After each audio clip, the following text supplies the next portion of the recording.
Hello, everyone. This is Monday Night Throwdown. I am your host, Brian Roach. This is Jacob Banter from Just Enjoy Yourself.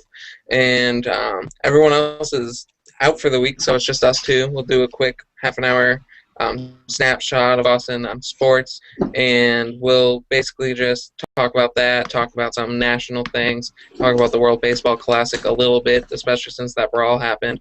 So the first thing I think I want to get to is David Ortiz is going to sit down for about 5 to 7 days on doctor's orders. What do you think about this, and how long do you think it will affect David Ortiz? Let's put it this way. I think a lot of people could see this coming from a mile away. It's part of the reason that Ortiz has been on 1-year deals. Is he's older, and giving an older guy a 2-year deal is a little bit risky. And the fact that he knows he has 2 years with us, I think it kind of gives him the sense that he can, he's not working as hard to get back, I guess. I don't know. It's hard to really identify what it is with Ortiz, and he was hurt last year, and it's been 8 months, and it seems like he's still not ready to go, which is pretty frustrating as a Red Sox fan. Basically the soreness now is not his Achilles, but just general soreness around both of his ankles because of the maybe because of the strength of his Achilles and working with that. But I mean, he wants to be healthy for a good 5.5, 6 months straight in order to feel right again. So I don't know how he'll produce at the DH, though. I think Jackie Bradley Jr. should take a spot. Right. I mean, what a lot of people are considering is playing Jackie Bradley in left, putting Gomes at DH, giving Ortiz, the first 2-3 weeks off, and then kind of going from there. What the only issue with that is say Jackie. I mean, it's not really an issue. Say Jackie Bradley Jr. comes up, doesn't do very well, and then we kind of have potentially lost him. Not lost him, but that's the kind of progression of a player. Is it say he comes up, he doesn't do so well, he has to go down to Pawtucket. It's not the kind of progression, I guess, that they're normally looking for. I hope that. I don't think that Ortiz will be out for that long. I think he's just playing it easy right now. Part of what the issue with as well is that he's going to be such an important part of the lineup, especially this year. We need him. We need the power. We need the RBIs. We need the slugging percentage. We need more proven player, another proven bat that's been there, and Ortiz is definitely that guy for the Sox.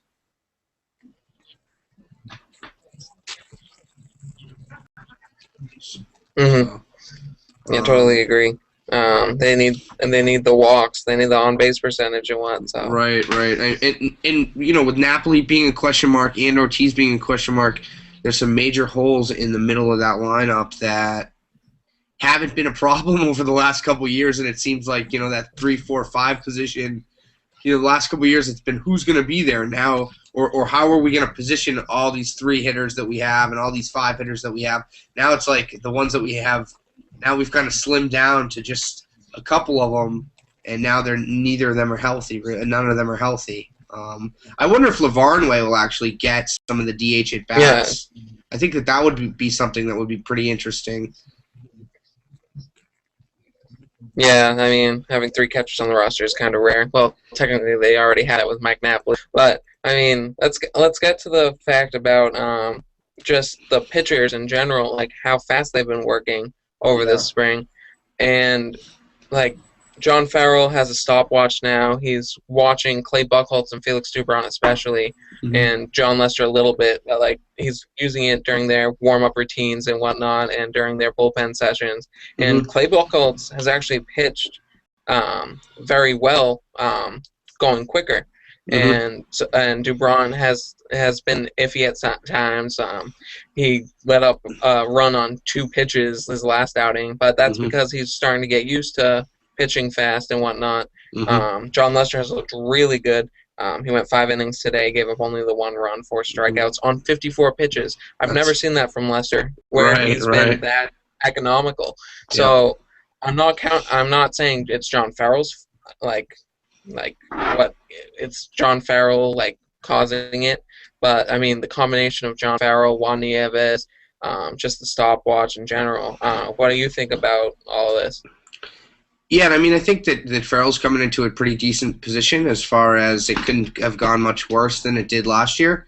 So anything that is an improvement is going to be attributed. Some of it's definitely going to be attributed to Farrell, and I'm fine with that. The Red Sox pitching staff, as we talked about last week, I think, we're right there. You got Lester, you got Buchholz. Those are a solid 1-2.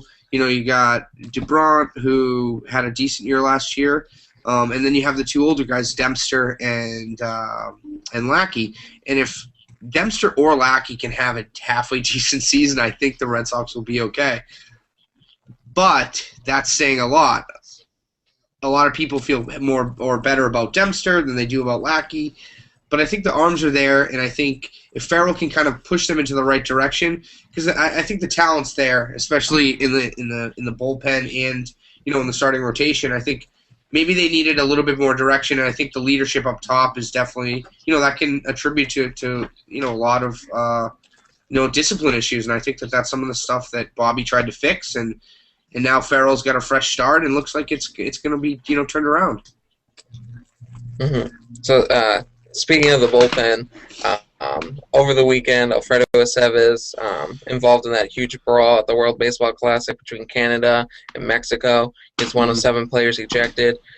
If he, since Mexico was eliminated, a suspension could go into the regular season because the World Baseball Classic and MLB are interconnected. So if there is any disciplinary actions, actually, what I heard was that only Canada would be affected by the suspensions. But that depends on what happens and whatnot.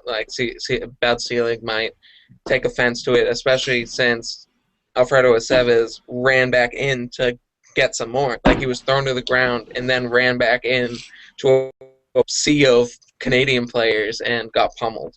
So I mean, I don't know if he'll get suspended for that. But what do you think about Aceves right now? What he's been doing lately? Typical Aceves. Not a huge surprise. He's that kind of guy, which can work for you positively or negatively. It's about getting him going into the right direction. Am I surprised that he wanted to go get some more? Obviously, kind of not particularly. Especially when you're playing in the World Baseball Classic, I think a lot of these guys, especially from, the Latin American countries, coming from a lot of them coming from, little to nothing.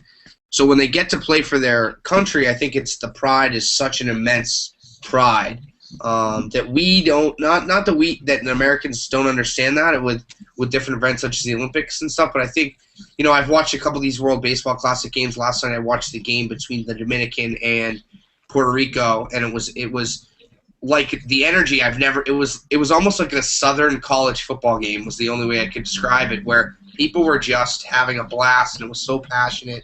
I don't think that Aceves is going to get suspended because of the circumstances of what happened, but if anybody from Mexico is going to get suspended, Aceves is going to be one of them. Probably the pitcher and Aceves as well. Yeah. So switching teams and switching gears. Let's talk about the Celtics.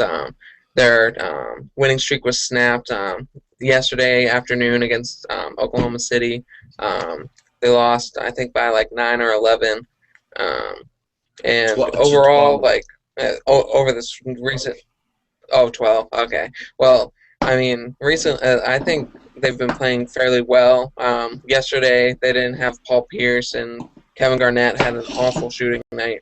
Paul Pierce was in foul trouble most of the night. But overall, without Rondo, they've been playing amazing. Especially these last several games against Atlanta, against the team the Indiana Pacers. They came back from 10 in the fourth quarter to win that game on a last-second layup by Jeff Green.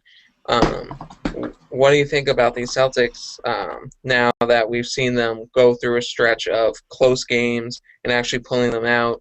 They could have like played a little better against the Thunder, but the Thunder's really good. So Yeah, I think that's part of it, and I've definitely been feeling better about the Celtics. They've played better than I think anybody thought they would without Rondo. Jeff Green has played really well, although yesterday he had an old Jeff Green game where it looked like a deer in the headlights. Couldn't make a shot. Didn't look like he was into the game. Kind of just gives you that loafy, doofy kind of look, and it, as a Boston sports fan, drives me nuts. Kevin Garnett's an old guy. He's not going to have this type of games he always has. You got to kind of use him in spurts. But to me, the big win was the Pacers.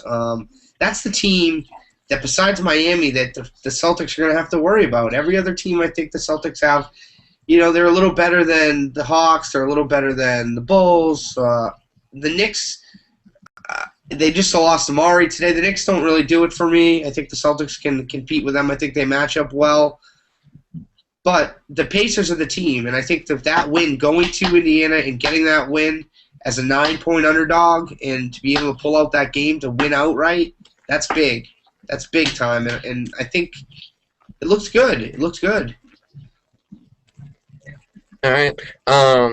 So there are reports that the Celtics were thinking about bringing in Josh Smith and trading Paul Pierce to Dallas, which was a weird thing, like a three-team deal, and Yep. Pierce going to Dallas, Josh Smith coming here, and some other players going to different places. What are your reactions for that deal?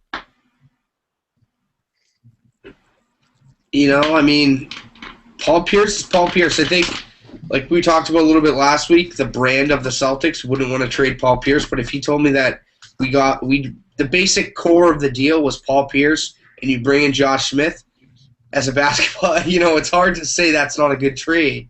Where Paul Pierce is in his career, his NBA career, he's probably got at most 2 more years, maybe 3 more years. Josh Smith would seemingly be a good fit with Rondo's game, somebody who can finish, somebody who plays decent defense, a rebounder. But he's also a guy that has some issues. I think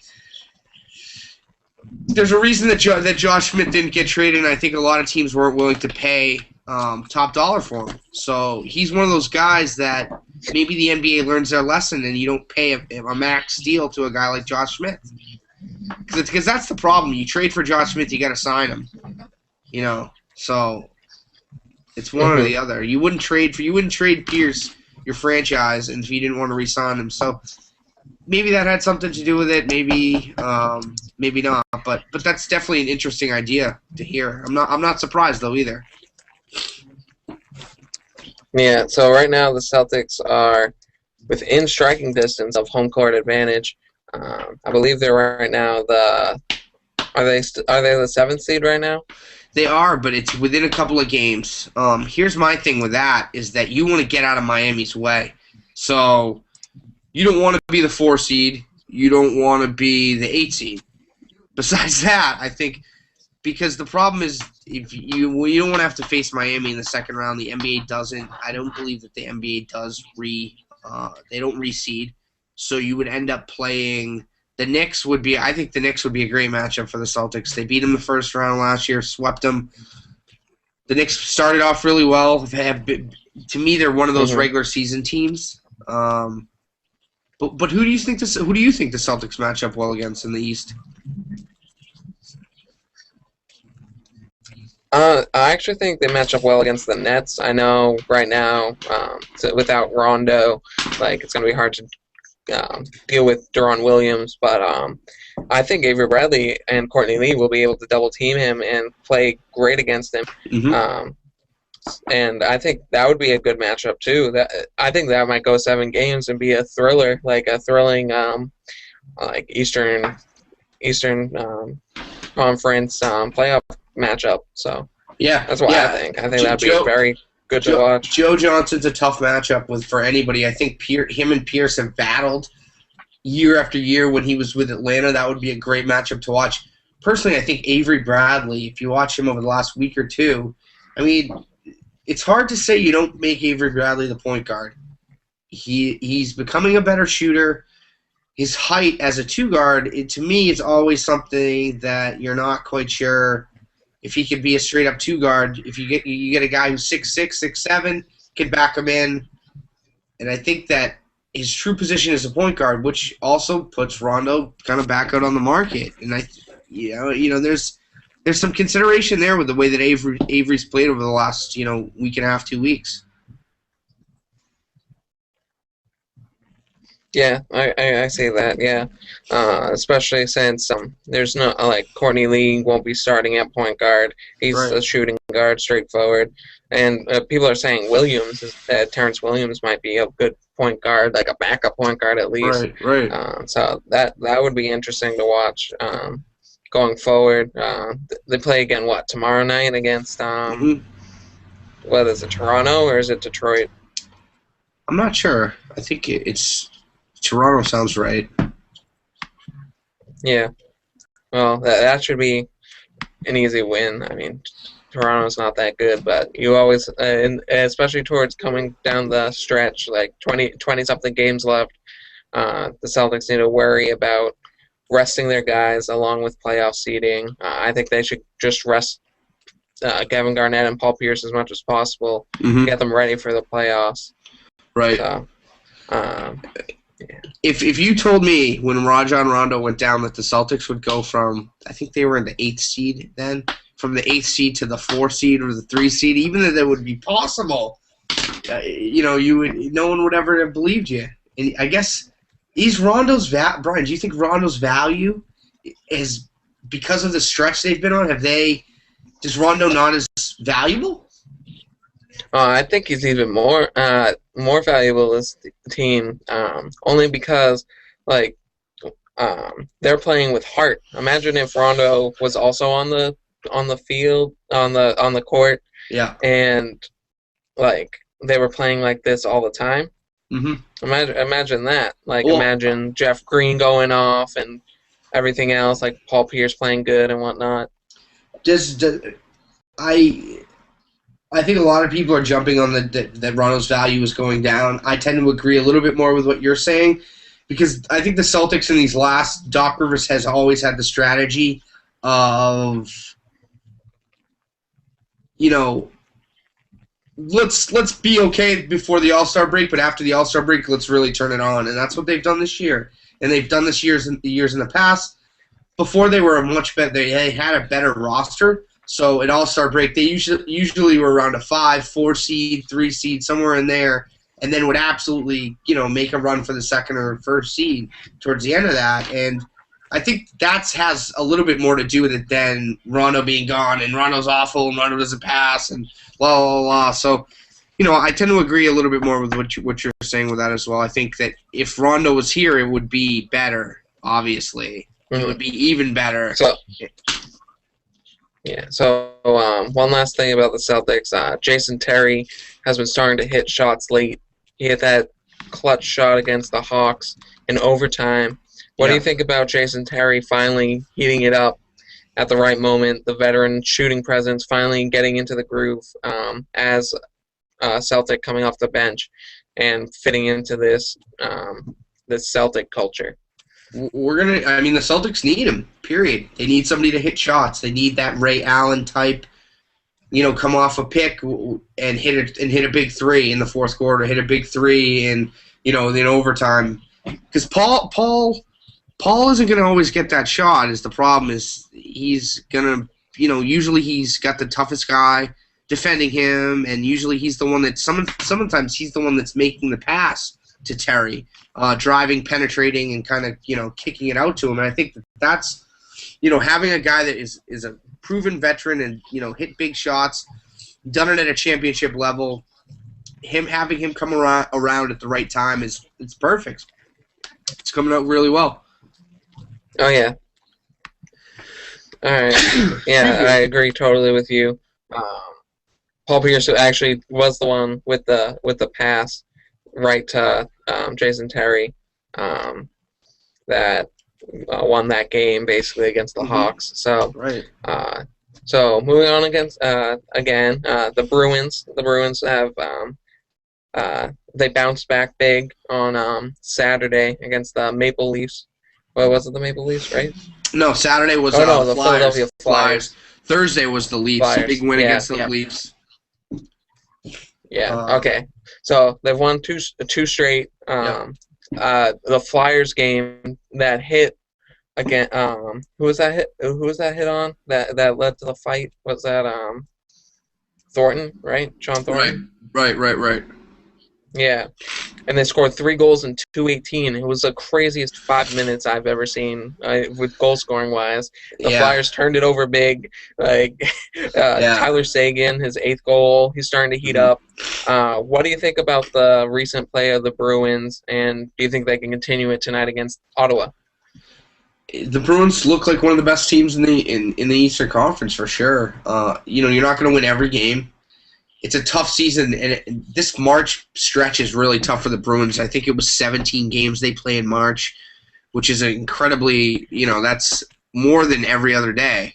So that's a lot of hockey. That's going to take a toll on Tuukka as the keeper. It's going to take a toll on a lot of the guys that are playing heavy minutes, Chara, the Bergerons, the Krejcis, those guys. It's nice to see Seguin heated up. One major thing I would kind of bring up is everyone, there was the waving of Chris Bourque, which, everybody was rooting for the kid. You wish that he could, turn it around. He's got the pedigree of his father. Everyone's rooting for him, and it just wasn't working. Something needed to happen. Something needed to get that third line going because Peverley and Kelly were both struggling. Both those guys, I think, are having down years. Kelly's having a really down year. He was one of the best plus-minus guys in the whole league last year. I believe he's a -7 this year, which is not very good. But you need to kind of move something up. You need to change something up. They brought Zach Caron up, Jordan Caron.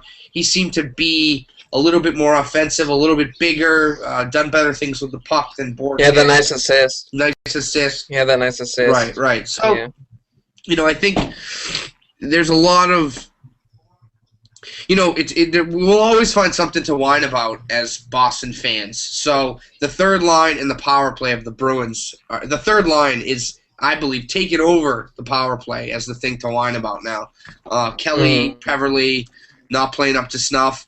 Bourque has been moved down to Providence. Hopefully Caron can shake it up and get them going again because they're an important part, especially when they play as much as Claude puts them out there. Yeah, I mean, Claude Julien is famous for not putting guys, like switching guys up, even if they're doing bad. Like he'll play, like when Michael Ryder was here, he'd play him for like however long he wants to play him every game, the same amount of minutes, even if he's struggling. He rolls the line, so he plays. We don't have a forward. I remember hearing the stat of the Bruins don't have a forward in the top 50 in minutes played. Like, there's no one on the Bruins that plays the top 50, which drives you nuts. But the problem is you want to keep everybody fresh. You see where he's coming from in some ways with it. But when your third line I think the key to that is having a strong third and fourth line that when they're out there, you're not losing too much. And we've been losing a lot with the third line this year, big time. Oh, yeah, definitely. Luckily, the power play is starting to heat up. They've been scoring goals off that. I think the big concern is basically finding enough offense against the teams that can score a lot of goals. Right, like agreed. The Washington Capitals of the world, the Pittsburgh Penguins of the those guys. I think the the Bruins, the Bruins can be physical enough to cut their goal scoring like a little bit, but they need to be able to hit that goal in the final 5 minutes to put the game away instead of waiting till it's like empty net and whatnot. The Tyler Seguin goal from the 4-2 win over the Maple Leafs. Right. No, I agree with you. It's still a positive, and I think we can still expect them to be in the one of the top 2 seeds in the East. So it should be an exciting spring and early summer for the Bruins for sure. definitely. So the Patriots, it's been reported that Wes Welker is going to be good. Going to be coming back for like people are reporting that basically he should be back. That Robert Kraft wants him back for life. That the Patriots really want to sign him and whatnot. So, what do you think about Wes Welker being a Patriot for life? I think it's a good fit for both of them, and I think they're close to it. But it's also Wes Welker's last chance to shop himself around, and he really has never had the opportunity to do that. When he got traded from the Dolphins to the Patriots, he signed a 6-year deal, and then we franchised him or a 5-year deal, and then we franchised him last year. So he's never really had that opportunity.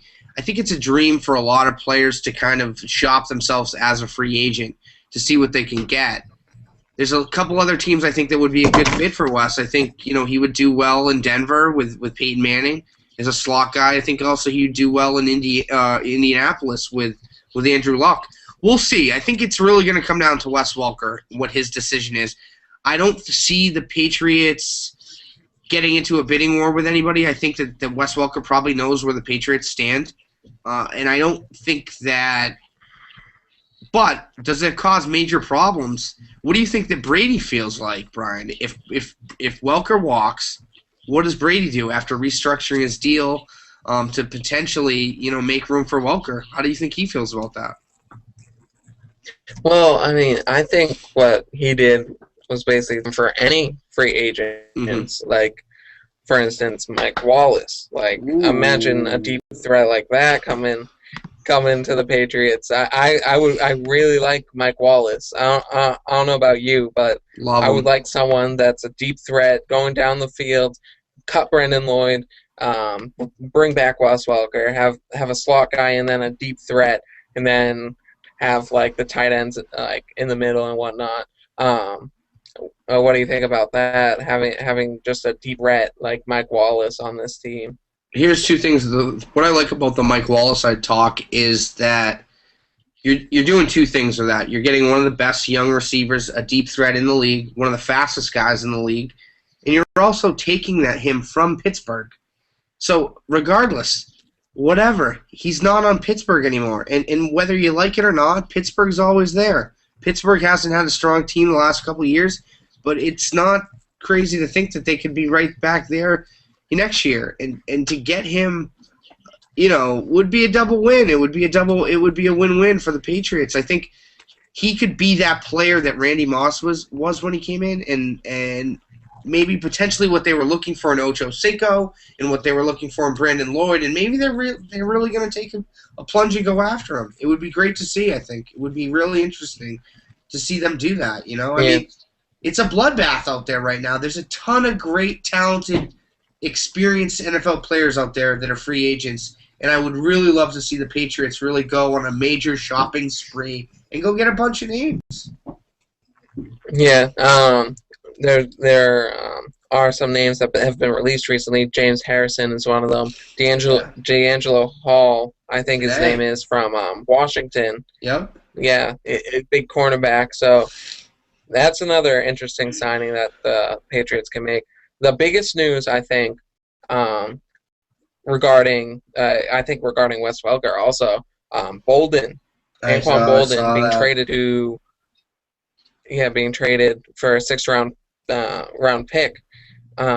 So I mean that opens up a spot on the Ravens for someone like Wes Welker, who is a veteran in his own right, basically. Like, he's old enough to be considered a veteran, I think, and they need someone who can take Bolden's spot, basically. How do the Baltimore Ravens trade their best receiver for a 6th-round pick after winning the Super Bowl, and after you sign Joe Flacco to be the highest-paid player in NFL history?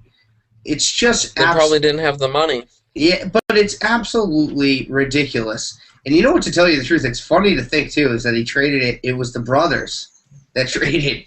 And to think that no other team would have thrown a 5th round? Like the Patriots wouldn't have thrown a 5th round. I don't know if they have a 5th round this year, but you whoa. Bill Belichick doesn't throw around those late round picks. He likes to use those. Oh God. Because we need to get players down there. Well, we got Denard down there last year. It will be interesting to see. There's a couple of key spots where the Patriots need help. Defensive backfield, receivers is something interesting to think about, and I think also a D lineman and an O lineman. I mean, it's rounding it out, but I think it will be interesting to see what happens with the big names that are out there. Do you think there's any chance that Wes Welker doesn't come back as the Patriots? What give me a percentage? What you think he comes back? I think it's like 65% because I know he wants to test the waters, and I think basically like the Patriots should go after a deeper threat. Like I say possibly keep Brandon Lloyd also. Like wow. I mean I'm not saying if they don't bring back Welker, keep Lloyd and feed him as a slot receiver. There you go. I actually like Brandon Lloyd because he can make those athletic catches. Like sure he had drops early on in the season, but he never had that Wes Welker like catch, a dropped pass where it goes right through his hands like during a big play. Right. Down the stretch of the season, he was a big playmaker for this team when they didn't have Gronkowski. They didn't have some other pieces like Aaron Hernandez and Edelman and whatnot. So, and a lot of people are talking about or Hernandez slimming down. The money they paid him was more receiver money than tight end money. So maybe that's where Aaron Hernandez steps in, and you bring in Aaron Hernandez into the slot. You have Gronkowski at the tight end. You said Lloyd. You keep Lloyd, I guess, and you get Mike Wallace, and you're talking. I mean, that is just wow. I mean, they have significant threats, but Brady's also getting old. They have a 3-year window to me. 3 years. This year, next year, and the year after that, and the chances go lower and lower that the Patriots have a chance to win the Super Bowl. And I think you got to make one of those years where you went out and you got Stallworth, you got Moss. We need something like that for Brady, and if not just for morale. I think that's something that we definitely need to kind of consider. Yeah, definitely. So. All right, well, I think that'll about do us here for Monday Night Throwdown. He's Jake Banter. I'm Brian Roach. Next week, we'll hopefully have a full roster. All 4 of us will be back. Aashish will be back. Fern will be healthy. He's got to play through pain, Brian. So I'm playing through a cold, too. All right, buddy. Have a good week. Well, yeah, you too.